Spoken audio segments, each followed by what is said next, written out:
Dal fry വളരെ എളുപ്പത്തിൽ തയ്യാറാക്കാവുന്ന ഒരു വിഭവമാണ്. ഇത് ചോറിനും ചപ്പാത്തിക്കും ഒപ്പം കഴിക്കാൻ നല്ലതാണ്. ദാൽ ഫ്രൈ ഉണ്ടാക്കുന്നതിന് ആവശ്യമായ ചേരുവകളും പാചകരീതിയും താഴെ നൽകുന്നു. ചേരുവകൾ: പരിപ്പ് 1 കപ്പ്, തുവര, ചെറുപയർ, മസൂർ ദാൽ എന്നിവയിലേതെങ്കിലും, സവാള 1 ചെറുതായി അരിഞ്ഞത്, തക്കാളി 1 ചെറുതായി അരിഞ്ഞത്, ഇഞ്ചി 1/2 ടീസ്പൂൺ ചെറുതായി അരിഞ്ഞത്, വെളുത്തുള്ളി 1/2 ടീസ്പൂൺ ചെറുതായി അരിഞ്ഞത്, പച്ചമുളക് 2 ചെറുതായി അരിഞ്ഞത്, മഞ്ഞൾപ്പൊടി 1/2 ടീസ്പൂൺ, ജീരകം 1/2 ടീസ്പൂൺ, കടുക് 1/2 ടീസ്പൂൺ, ഉണക്കമുളക് 2, കറിവേപ്പില 1 തണ്ട്, എണ്ണ ആവശ്യത്തിന്, ഉപ്പ് ആവശ്യത്തിന്. തയ്യാറാക്കുന്ന രീതി: 1. പരിപ്പ് കഴുകി 15 മിനിറ്റ് നേരം വെള്ളത്തിൽ കുതിർത്ത് വയ്ക്കുക. 2. കുതിർത്തിയ പരിപ്പ്, മഞ്ഞൾപ്പൊടി, ഉപ്പ് എന്നിവ ചേർത്ത് പ്രഷർ കുക്കറിൽ 2 മുതൽ 3 വരെ വിസിൽ വരുന്നതുവരെ വേവിക്കുക. 3.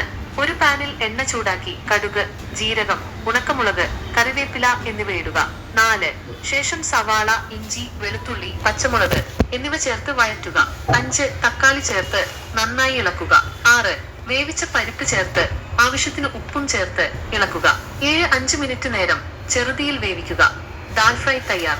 ഇത് ചോറിനും ചപ്പാത്തിക്കും ഒപ്പം ചൂടോടെ വിളമ്പുക. ഈ രീതിയിൽ നിങ്ങൾക്ക് ദാൽ ഫ്രൈ എളുപ്പത്തിൽ തയ്യാറാക്കാവുന്നതാണ്. കൂടുതൽ വിവരങ്ങൾ ആവശ്യമാണെങ്കിൽ ചോദിക്കാവുന്നതാണ്.